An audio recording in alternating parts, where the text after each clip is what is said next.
Bueno, vamos ahora a presentar al profesor Luis Barrera Linares, quien nos hablará hoy sobre el lenguaje de género inclusivo, entre paréntesis, en titulaciones y carreras de 4 universidades chilenas.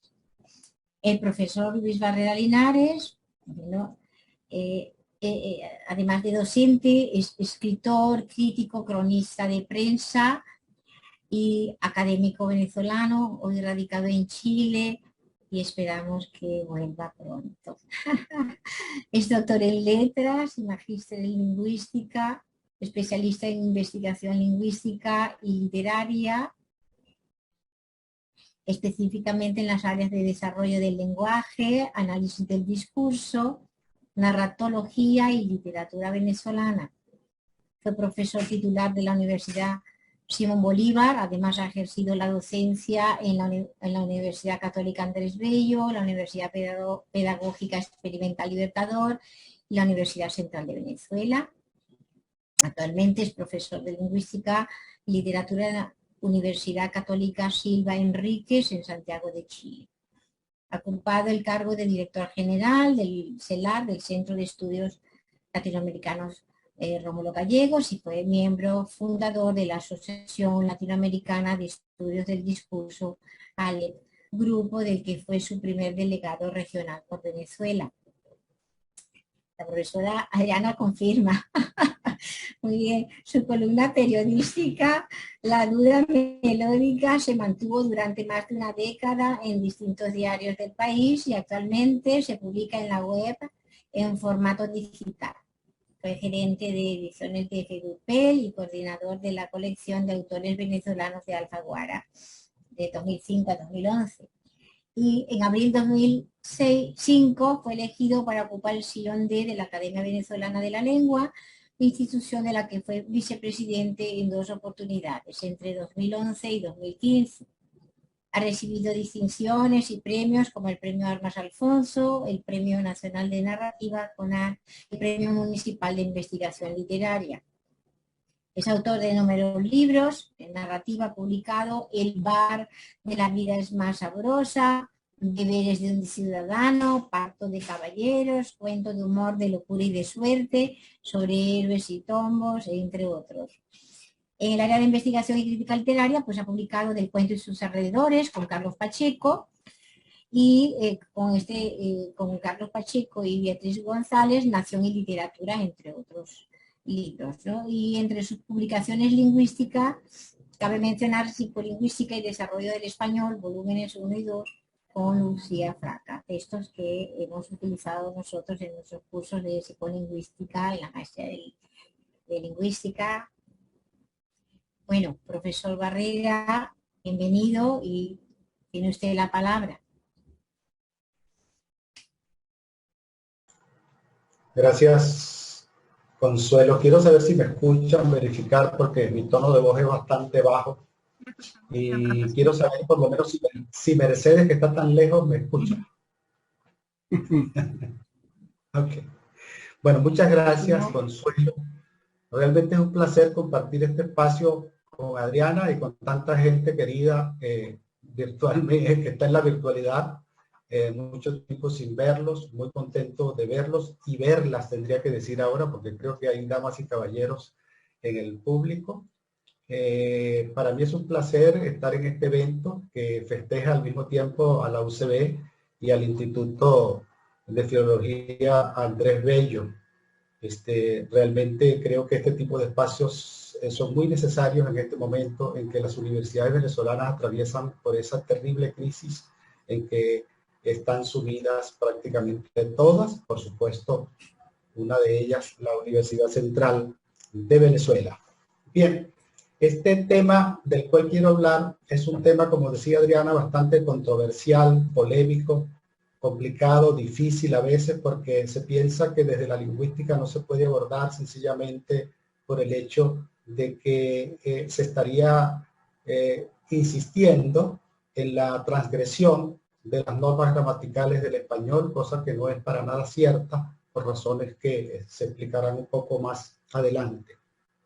A mí me gusta verlo de una manera, desde una manera bastante neutral, es decir, ubicarme un poco en el centro del problema para no ponerme ni a favor ni en contra de una situación que sencillamente debemos ver como un problema fundamentalmente lingüístico con una base muy fuerte de carácter ideológico. Creo que así lo ha visto Adriana y así se debe ver desde la lingüística. Es como me gusta verlo, sin apasionamiento, sin pensar que unos tienen razón y otros no, sin pensar que no hay posibilidades de modificación del sistema gramatical de la lengua, porque nunca se sabe. Las lenguas evolucionan, las lenguas se mueven y no sabemos qué puede pasar con esta especie de intervención que se está propiciando desde algunos movimientos para el sistema morfosintáctico de la lengua.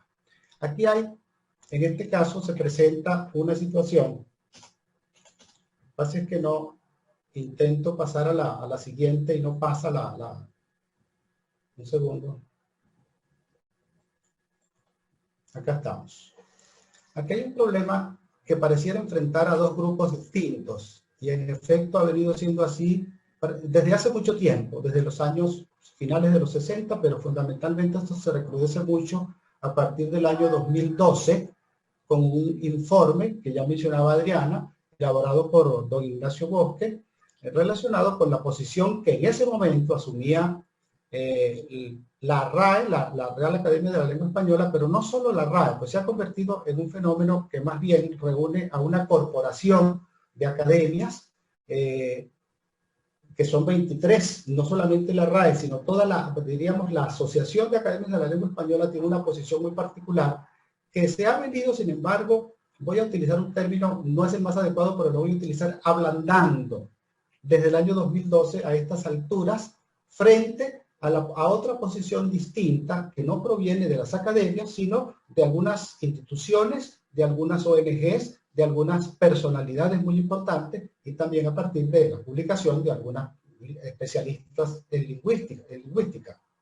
Entonces, hay como dos bandos, hay una polarización, hay una manera de ver esto como si yo estoy en un bando no puedo meterme con el otro, si estoy en el otro no puedo meterme con el primero. Pero sin embargo decía que incluso hay academias de la lengua española que ya han venido incluso haciendo publicaciones de libros, y una de ellas es, por ejemplo, en el año 2012, la Academia Dominicana de la Lengua hizo ya una publicación en la cual calificaba al lenguaje inclusivo como la plaga del lenguaje contemporáneo. Por supuesto que este tipo de expresiones no contribuyen para nada a favorecer una discusión que debe darse en el seno de la lingüística. Y aparte de eso, hay otras academias, como la Academia Chilena de la Lengua, que en el año 2020 publica también un libro que se llama Sexo, Género y Gramática, en el cual asume posición acerca del asunto del lenguaje inclusivo, y mucho más reciente, la Academia Norteamericana de la Lengua Española, ahora en este año 2021, acaba de publicar un libro que se llama Por un lenguaje inclusivo, de manera que ya las academias están abriéndose un poco ante esta situación de favorecer en algunos casos el uso de algunos recursos que han venido siendo propuestos desde hace mucho tiempo por la gente que defiende esto que se ha llamado el lenguaje inclusivo y que en mi caso particular yo prefiero llamarlo más que inclusivo, incluyente, siempre con la salvedad, como ha dicho Adriana, de que es un asunto más de discurso que propiamente de la gramática.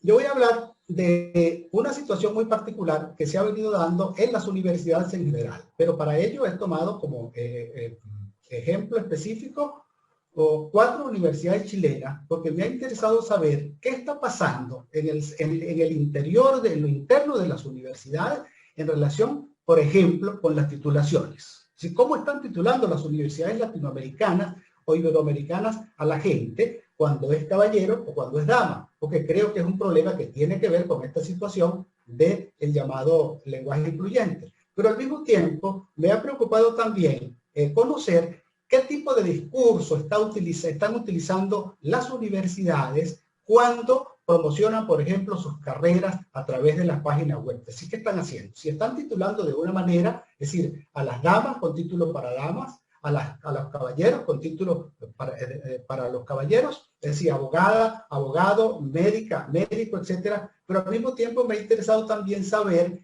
qué tipo de discurso público están utilizando estas propias universidades para referirse a esta situación particular del lenguaje incluyente.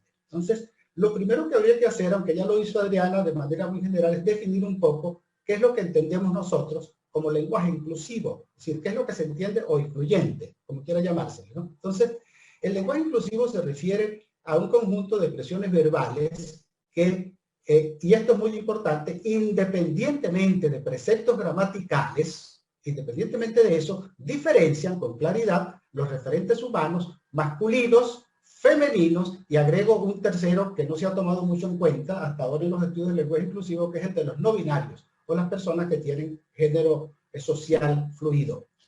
Después de eso, para ello se acude desde fuera de las academias a un conjunto de estrategias que nosotros vamos a llamar estrategias sustitutivas, que se han venido utilizando. Una de ellas es, por ejemplo, la que mencionaba Mercedes en su pregunta, que se han venido utilizando para paliar, para amainar un poco la supuesta invisibilidad que se presenta en algunas expresiones lingüísticas cuando se deja fuera de ellas a las personas del sexo femenino inicialmente. Después de eso, me he dado cuenta de que estudiando el informe de 2012 que firmaba Ignacio Bosque en representación de las academias, ¿eh? No era una posición particular de Ignacio Bosque, sino que representaba no solamente a la RAE, sino también a un conjunto de academias de la lengua española que se sumaron a ello.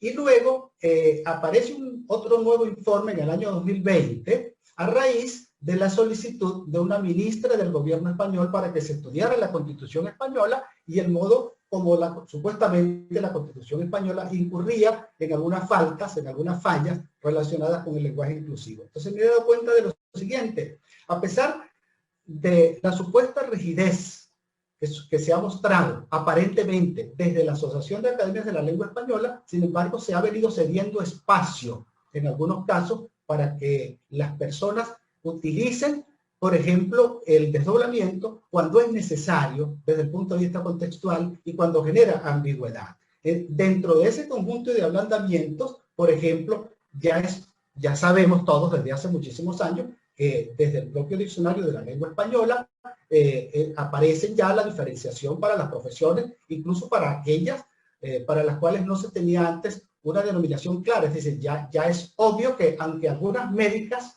no lo quieran, es posible designarlas como médicas, aunque algunas de ellas, repito, no les parezca todavía razonable por razones históricas que explicaremos en otro momento. También, en relación con lo que preguntaba Mercedes, el desdoblamiento ocasional a veces es necesario. Cuando la relación es muy ambigua, el desdoblamiento se puede utilizar. Lo que no es conveniente, como decía Adriana, es abusar del desdoblamiento y rellenar todo un discurso a partir de un excesivo número de desdoblamiento, porque eso, lo fundamental es que perjudica la comunicación, perjudica la relación con el interlocutor o la interlocutora. Una persona que utiliza excesivamente el desdoblamiento o un texto en el cual se utiliza excesivamente el desdoblamiento termina desviando la atención del contenido hacia precisamente las maneras en que se desdobla cualquier cosa que se desdoble en ello, aparte de que está generando esas confusiones que mencionaba Adriana relacionadas con el hecho de que quienes no están suficientemente instruidos o instruidas para esto, entonces terminan utilizando el desdoblamiento cuando no deben hacerlo precisamente. Luego, también en el informe 2020 ya se hace alusión a la utilización de los colectivos o los epicenos. Ya el informe de las academias refleja que, ¿por qué no? Se puede acudir en algunos casos a la utilización de colectivos, por ejemplo, como profesorado o como personal médico, ¿no? O a la utilización, por ejemplo, de la palabra persona para no no hacer referencia en ningún caso ni al masculino ni al femenino. También a la edición del artículo, como lo ven acá, a la edición de sujeto como posibilidad de salida, de manera que el desdoblamiento no es la única opción. Hay muchas más, ya vamos a ver algunas otras. Al reemplazo de pronombres masculinos, es decir, todas estas se pudieran utilizar en lugar del desdoblamiento para no hacer uso excesivo del desdoblamiento, y a la sustitución del artículo más que, simplemente el que o la que en lugar de ello. En el informe 2020 se propone que se diga quién. Y eso facilita un poco más la utilización de formas un tanto más inclusivas. Pero fíjense en esto, desde la otra perspectiva, desde el otro grupo, ajeno a las academias, han venido surgiendo una cantidad de propuestas que son las que nosotros llamamos estrategias sustitutivas para reemplazar al masculino genérico. Aquí tienen algunas de ellas, que son por lo menos 17 en este caso, alternativas distintas, de manera que el desdoblamiento no es la única opción. Es decir, hay diversas opciones, por supuesto, unas más aceptadas que otras, unas más agresivas contra el propio sistema gramatical que otras, pero son diversas y son variadas. O algunas son, por ejemplo, poco aplicables a la oralidad, se aplican más en la escritura, por lo que le ocurría a Adriana cuando intentaba, por ejemplo, pronunciar la presencia de esa X intrusiva que se coloca como supuesta marca neutral de género, o cuando se utiliza el asterisco, cuando se utiliza la arroba, cuando se utiliza el guión bajo, etcétera, etcétera. Pero de todo ese conjunto, la que parece que hasta ahora desde el punto de vista morfológico ha tenido mucho más éxito desde la perspectiva del discurso, es la utilización de la E, de esa E que está comenzando ya a permear el sistema gramatical de la lengua. Ya muchas personas, más de las que nosotros creemos, lo están utilizando. Y por supuesto que nosotros, que tenemos una competencia gramatical propia de otra época, a nosotros nos cuesta muchísimo acudir a la utilización de esa forma neutral, sencillamente porque eso está atentando contra nuestra competencia morfológica. Si tenemos un sistema morfológico integrado en la lengua que aprendimos desde niños, que domina más de 800 millones de hablantes, y se está intentando que de un día para otro nosotros cambiemos ese sistema morfológico y creemos un morfema neutro, un poco para permitir la diferenciación del masculino, del femenino y de aquello que no es ni masculino ni femenino, etc. Entonces, esto es un problema que nos estamos planteando. A mí, por ejemplo, todavía, a pesar de que trabajo este tema y que me ha interesado mucho, me cuesta muchísimo, pero muchísimo, utilizar esa E intrusiva, porque eso no forma parte de mi sistema gramatical. Entonces yo todavía me niego a ello. Prefiero acudir a otros recursos distintos en la medida en que puedo, porque tampoco voy a poder erradicar de mi gramática la utilización del masculino genérico. Es imposible que se intente que yo destituya, para utilizar un término de mi gramática, el masculino genérico, porque el masculino genérico no es atinente, en principio no es atinente solamente a personas, también es atinente a objetos. También se puede utilizar para señalar objetos que tienen género gramatical masculino o femenino, que es otra cosa cuando hablo de género gramatical. Y por supuesto, como decía antes, hay casos en que la utilización del masculino genérico, incluso aludiendo a personas, a veces es necesaria. A veces es necesaria y muy necesaria. Bien, para estudiar este corpus de las universidades, yo me baso en tres supuestos teóricos que son: uno, la autorreferencia, que tiene que ver con que si las universidades titulan a la gente, a los caballeros, con el título en masculino, a las damas con el título en femenino. Eso sería lo primero. Lo segundo sería estudiar la universidad como un vocero institucional. Quiérase o no, una universidad es una institución que asume posiciones públicas y necesariamente tiene que asumir al mismo tiempo algunos puntos de vista relacionados con esto, aunque esos puntos de vista no sean intencionales. Algunas veces los asumen. Entonces, hay universidades, por ejemplo, muy plegadas a la posición original de las academias, y hay universidades un poco más libres en esto, que intentan hacer la diferenciación de títulos en la titulación. Pero pensemos en esto: todavía hay universidades que de alguna manera se niegan a titular a las abogadas como abogadas, y todavía hay tribunales de justicia que se niegan a recibir a las abogadas como abogadas y les piden que cuando actúan, por ejemplo, en los juicios, no digan que ellas son abogadas, sino abogados. Entonces, por supuesto que esto genera un problema de comunicación terrible. Entonces, la universidad, quiera o no, asume una posición determinada, y esos dos bandos que yo mostraba al comienzo, la universidad se acerca más o menos a uno de los dos. Si es muy liberal, se acerca al bando de la derecha sin que esto tenga implicaciones ideológicas, y si es menos liberal, más conservadora, se acerca al bando de la izquierda, repito, sin que esto tenga implicaciones ideológicas, que es la posición asumida por las academias. Pero otro detalle importante es que las estrategias sustitutivas están conviviendo dentro del discurso con el masculino genérico. De manera que ya no hay manera de que la lingüística evada este asunto para estudiarlo. Hay que estudiarlo porque ya es un fenómeno que está en el ambiente, ya es un fenómeno que está presente, no en todo el discurso, pero sí en el discurso de algunas personas, en el discurso de algunas instituciones, en el discurso de algunas revistas, etcétera, etcétera. Es un fenómeno que está allí como cualquiera, como el dequeísmo, como el queísmo, como el yoísmo, como cualquier fenómeno, y por supuesto que si está allí, pues es necesario que la lingüística se preocupe por analizarlo, por estudiarlo, repito, desde una óptica hasta donde se puede neutral, desde una óptica que no asuma posiciones adelantadas como se asume, por ejemplo, en ese deporte que se llama el fútbol.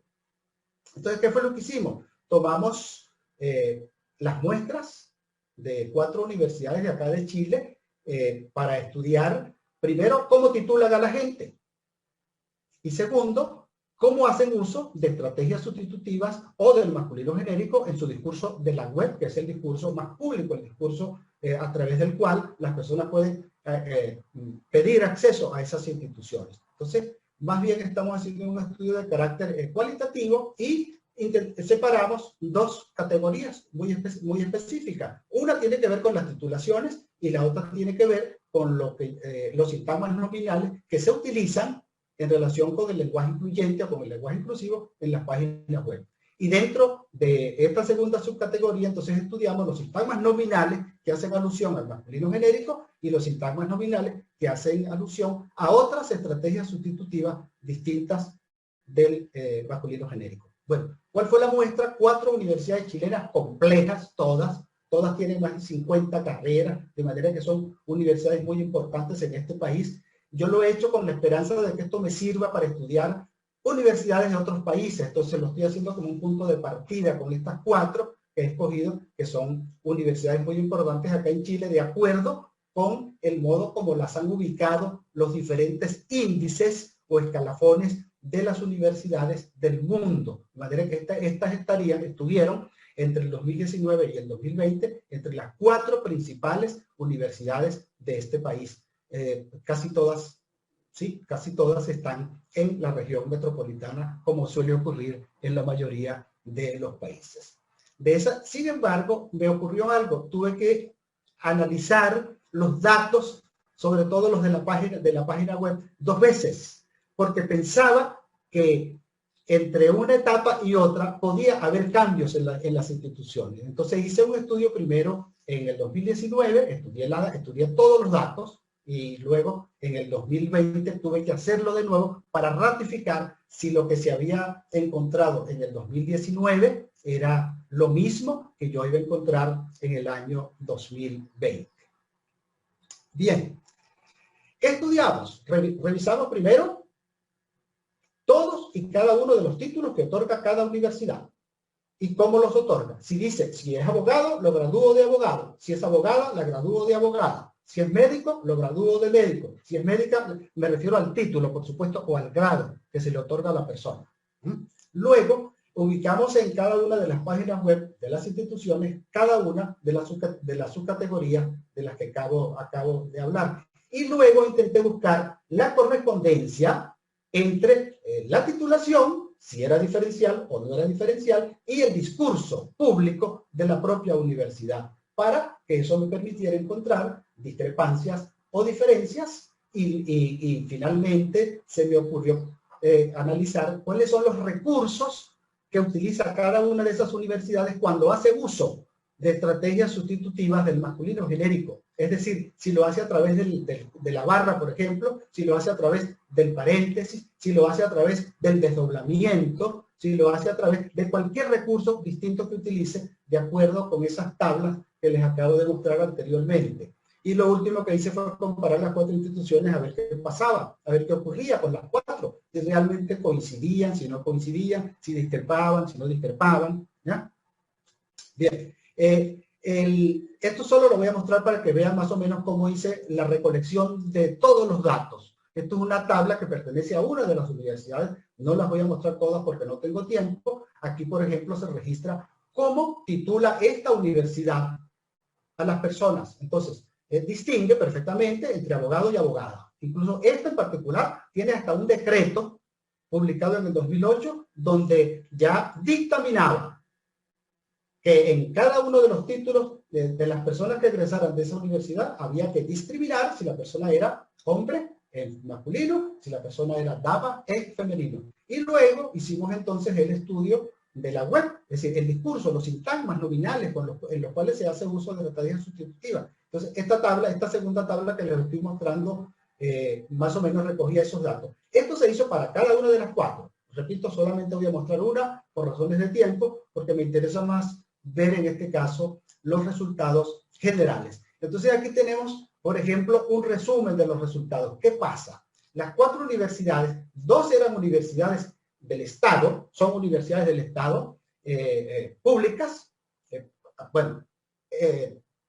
como son públicas, en este caso las universidades chilenas, pues no es el mismo sistema de universidad pública que tenemos, al que estamos acostumbrados, por ejemplo, en otros países como Venezuela, Colombia o España. Es un sistema completamente distinto, porque todo el mundo paga aunque la universidad sea del Estado, solo que en algunos casos el Estado se permite financiar a muchos de los estudiantes, a buena parte de los estudiantes que ingresan a esas universidades. Y las otras son universidades privadas católicas.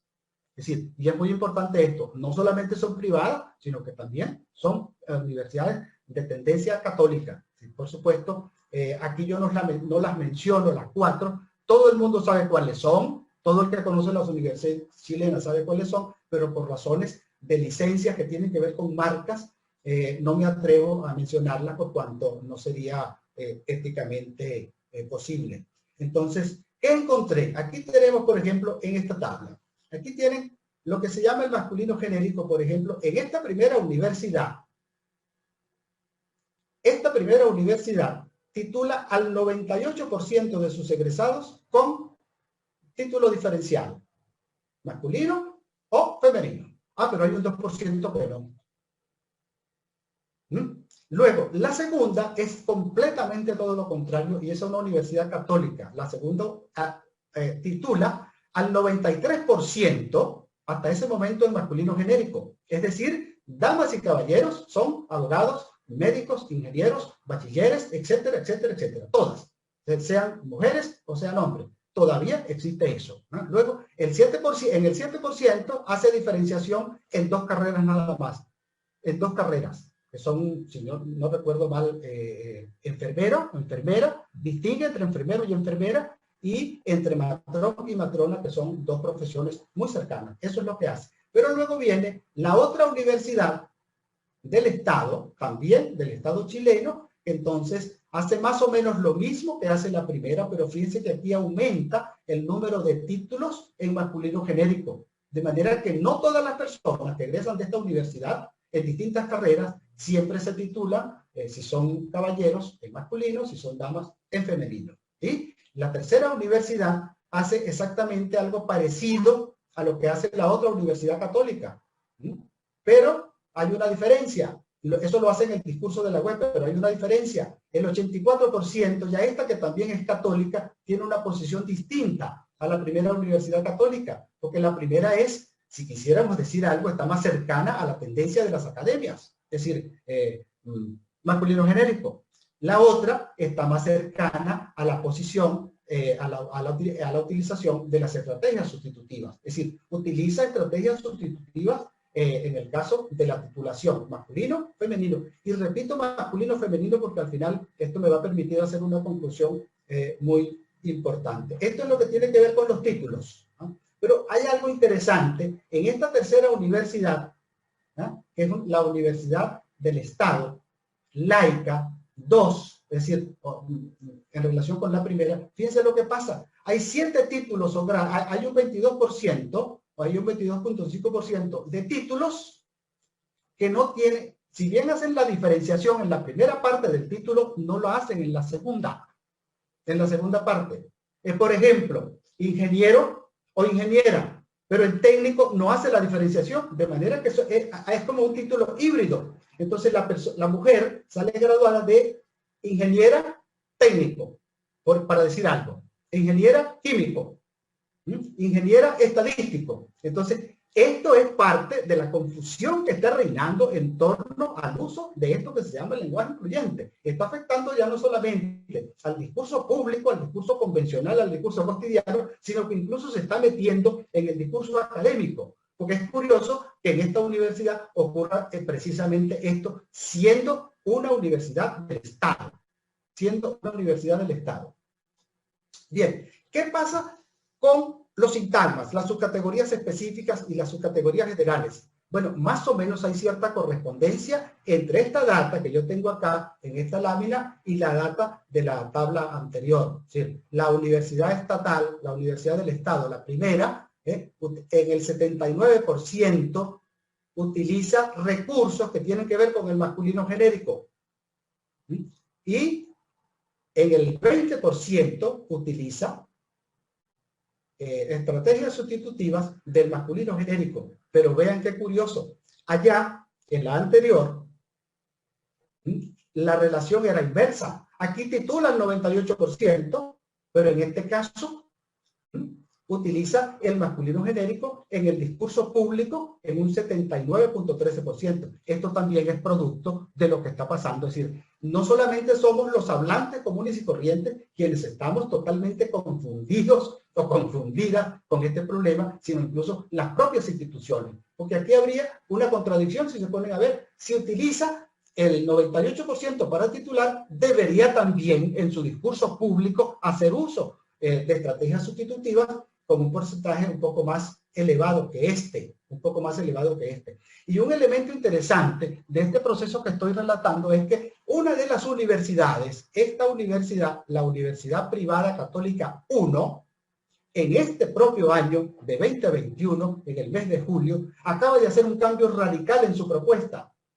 Es decir, ya estos datos para el año que viene, en mi caso, no van a ser válidos en relación con esa universidad, porque a raíz de la presión estudiantil que ha recibido, esa universidad que graduaba a casi todas las personas en masculino genérico, decidió desde julio de este año comenzar a graduar a las personas haciendo utilización de la diferenciación masculino, masculino, femenino, femenino, de manera que ya cambió.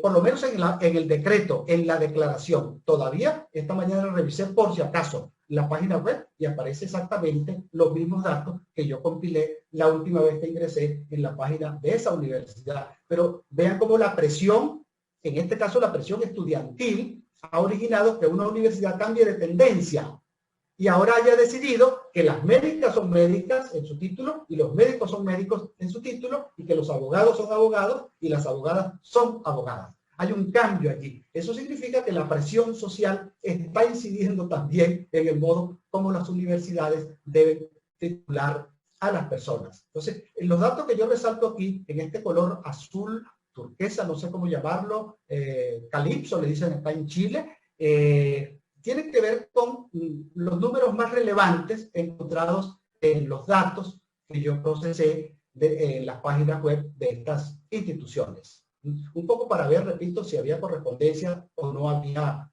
correspondencia. En algunos casos la hay, en otros no la hay, pero aquí lo interesante es esto. Las estrategias sustitutivas del masculino genérico están presentes en mayor o menor porcentaje en las páginas de las 4 universidades, es decir, en el discurso público de las 4 universidades. Y también, por supuesto, el masculino genérico está presente también en las páginas web, en el discurso público de las 4 instituciones. De manera que están compartiendo el espacio comunicacional, las dos alternativas en las 4 instituciones.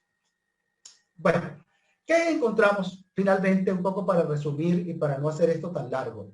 La Universidad Privada Católica 1 es relativamente coherente con las titulaciones en masculino genérico. En las titulaciones. ¿Ah? Sin embargo, no así en el discurso público que utiliza en la web. Algunas veces alterna. Por supuesto que hay un predominio del masculino genérico, pero no es la única alternativa, no es la única posibilidad. En esto, la Universidad Estatal Laica 1 ha sido la más completa en cuanto al otorgamiento diferencial de títulos, porque solamente desde el año 2008 ha dejado de hacerlo en un solo título muy particular que también me ha interesado y que ya he estudiado, la razón por la cual ninguna universidad, ninguna de las que yo he visto hasta ahora, y no me refiero solamente a estas 4, me refiero a todas las universidades chilenas, porque ya estudié en las páginas web, ninguna gradúa a las damas de bachilleras. No existe el título de bachillera. Y por supuesto que eso tiene una explicación histórica muy particular, tiene que ver con el modo como la palabra bachillera se interpretaba en el pasado y se sigue interpretando incluso en algunos países hispanoamericanos. La palabra bachillera no tiene prestigio diacrónico, voy a decirlo de algún modo. Entonces, ni siquiera las damas quieren que se las denomine bachilleras. No quieren. Las universidades no gradúan bachilleras. Porque, bueno, el significado de la palabra bachillera tiene una marca estigmatizada desde el punto de vista de su evolución lexicográfica. Entonces, incluso he hecho alguna encuesta con diversas personas de distintas profesiones a ver cómo dice su título original cuando egresaron de la educación media o cuando hicieron el primer ciclo en algunas universidades, y hasta ahora ninguna de esas personas tiene título, siendo damas, de bachillera. Bueno, en todas las universidades se comparte el espacio, repito, del masculino genérico con las llamadas estrategias sustitutivas. Solo que no hay uniformidad en el modo como cada una de esas instituciones hace uso de las estrategias sustitutivas. Es decir, cada una lo hace a su manera, cada una lo hace a su modo. No hay un código homogéneo para la sustitución del masculino genérico. Esto también es parte de la anarquía, que incluso afecta a las personas. Algunos desdoblan, otros cuando escriben utilizan los paréntesis, otras personas utilizan la barra, otros utilizan el desdoblamiento triple, todos, todas, todes, abogadas, abogados, abogadas, etc. Y luego, la más común de todas, sin embargo, la más común de todas, hasta ahora, por razones que incluso se ven en el discurso convencional, en el discurso cotidiano, es el llamado desdoblamiento. De manera que yo creo, para Livio de Mercedes, que no está en este momento en la Cámara, ya el desdoblamiento es un recurso sustitutivo del masculino genérico, a mi juicio, imparable. No lo detiene nadie, no lo va a detener nadie. Lo único que, claro, en el caso de quienes queremos hacer uso de él, deberíamos hacerlo con cierta prudencia para no incurrir en excesos que impidan la comunicación. Y finalmente, podría decirles que la convivencia del masculino genérico con las estrategias sustitutivas del masculino genérico es ya un hecho patente, visible en cualquier discurso de cualquier naturaleza. Aquí yo estoy hablando de universidades nada más, pero ver, por ejemplo, la televisión chilena, ver, por ejemplo, la televisión colombiana, ver la televisión venezolana, ver la televisión española, implica que todos los días nos vamos a encontrar con el masculino genérico que está compartiendo el espacio público con las estrategias que se vienen utilizando para sustituirlo. Bien, al final, algunas reflexiones que tienen que ver con esto ya para cerrar. La primera, una norma gramatical, la del masculino genérico, no debería ser responsable de los desajustes discursivos que se provocan cuando se hace uso de las estrategias sustitutivas. Porque en algunos contextos, repito, el masculino genérico es a veces imprescindible, necesario y pertinente. 2. Será difícil, complicadísimo, intervenir un sistema lingüístico arraigado en la competencia gramatical de más de 591 millones de usuarios. Es decir, el 7.5% de la población mundial habla español. Entonces, intervenir un sistema que tiene ese número altísimo de hablantes es una tarea bastante ardua, difícil, complicada. No digo que no sea posible que no ocurra. Pues a lo mejor con el tiempo eso ocurrirá, pero en este momento por lo menos es muy difícil sacarle de la cabeza a 591 millones de personas el uso del masculino genérico para que pase a utilizar las llamadas estrategias sustitutivas y se acabe la invisibilidad de la mujer en este caso. Estos son datos del Instituto Cervantes del último año, ¿no? De este año, del último informe, perdón, del 2021. Luego, tercera reflexión. La universidad es un faro que crea patrones, quiera o no quiera, y con ello preserva, entre comillas, verdades. De manera que una universidad que sigue titulando solo en masculino genérico está preservando una verdad. Y una universidad que gradúa haciendo la diferencia está intentando que nazca una nueva verdad para la sustitución del masculino genérico. 4. Las orientaciones políticas, ideológicas o lingüísticas de una universidad contribuyen con lo que se llama la memoria social y cultural y con la fortaleza o debilidad de un establishment.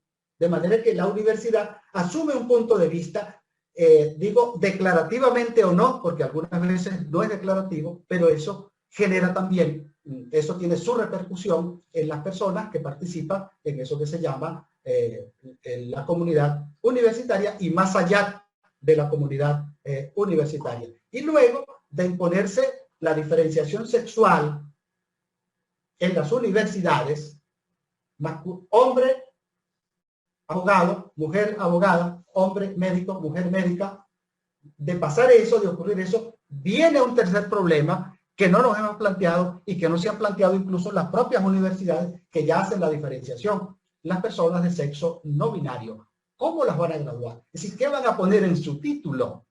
¿Van a escribir abogade? ¿Van a escribir médique? ¿Van a escribir ingeniere? Es decir, ¿qué van a hacer en este caso? Porque ese es un problema que viene y por supuesto las personas de sexo no binario o fluido están también exigiendo derechos. Y así como han exigido las mujeres que a ellas se les titule como damas que son, como médicas, como profesoras, como ingenieras, como abogadas, también esta población, por muy minoritaria que se crea que es, tendría derecho de exigir que se les titule de acuerdo con sus convicciones sexuales. De manera que viene ese problema que no se había planteado hasta ahora, pero que tendrán que asumir las universidades que ya gradúan abogados y abogadas, ingenieros e ingenieras. Bien, eso es lo que quería decirles acá. Igual que Adriana, les presento algunas publicaciones que yo he hecho sobre esto desde el año 2019, que estoy siguiendo esta línea en una universidad de acá de Santiago de Chile, la Universidad Católica Silva Enríquez, y me exige que, como exigen todas las universidades, cuando hablo públicamente sobre un tema que es mi línea de investigación en la universidad, entonces aluda al nombre de la institución que está amparando esa investigación. Muchas gracias. Bueno, y quedan pendientes entonces las preguntas. Espero no haber rebasado el tiempo que me dio Consuelo.